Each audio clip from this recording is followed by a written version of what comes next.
Poštovani slušatelji, pozdravljam vas s najnovijim brojem Hrvatskoga glasnika i danas ću vas upoznati sa sadržajem vašega tjednika.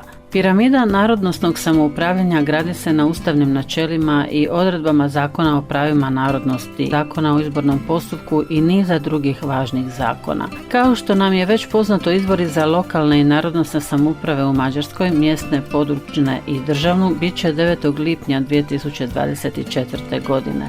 Za iniciranje utemeljenja narodnosne samouprave potrebno je da prema podacima posljednjeg popisa stanovništva broj pripadnika narodnosti u naselju bude u skladu sa zakonskom odredbom, 25 pripadnika manjine u naselju. I iniciranje utemeljenja područne i državne samouprave ovisi o broju samouprava, broju mjesnih samouprava na područnoj najmanje 10, postotku ukupna broja kandidata za postavljanje državnih lista za državnu narodnosnu samoupravu. Po usvojenom zakonu izbori za narodnosnu samoupravu mogu se inicirati i u naselju gdje je 2019. bila utemeljena narodnosna samouprava, iako po posljednjem popisu stanovništva u tom naselju ima 20 pripadnika narodnosti, a utemeljenje narodnosne samouprave može se inicirati u naselju gdje djeluje obrazovna ustanova koja sudjeluje u narodnosnom obrazovanju zaključno s 1. prosincom godine koja prethodi izbornoj godini. Više u redovitoj tjednoj kolumni vaše urednice. Dok težimo miru, moramo se moći obraniti u svim okolnostima, kazao je uz ostalo državni tajnik, te dodao da će se i u ovim iznimno teškim vremenima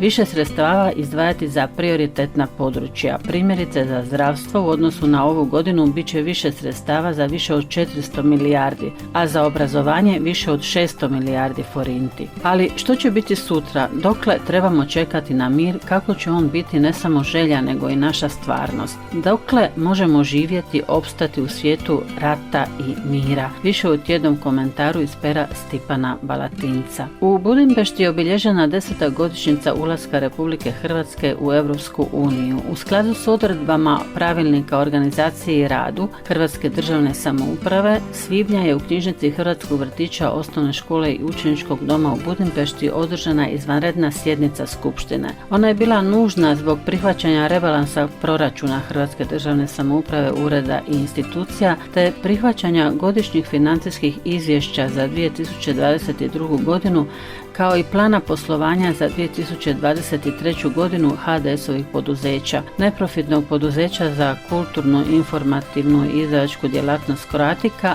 Zavičaja d.o.o. i neprofitnog poduzeća Hrvatsko kazalište Pečuh. Nadalje, usvojene su odluke o pokretanju vrtićkih skupina te o broju skupina učenika koji pohađaju vjeronauk i etiku u školama u održavanju Hrvatske državne samouprave.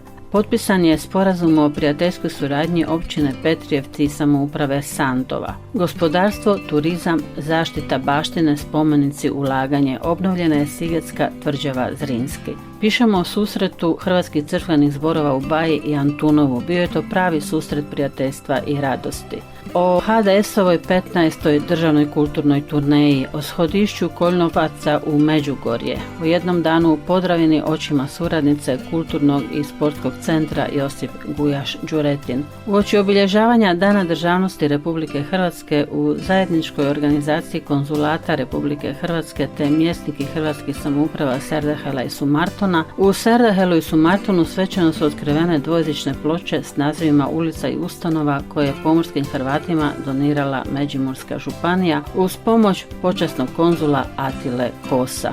Poštovani slušatelji, slijedite platforme Hrvatskoga glasnika, pretplatite se na tiskano izdanje kako bi tjednik Hrvata u Mađarskoj bio s vama u vašem hrvatskom domu svakoga četvrtka. Pozivamo vas i na naš društveni profil s dnevno svježim vijestima, izvješćima, albumima fotografija iz svih hrvatskih krajeva.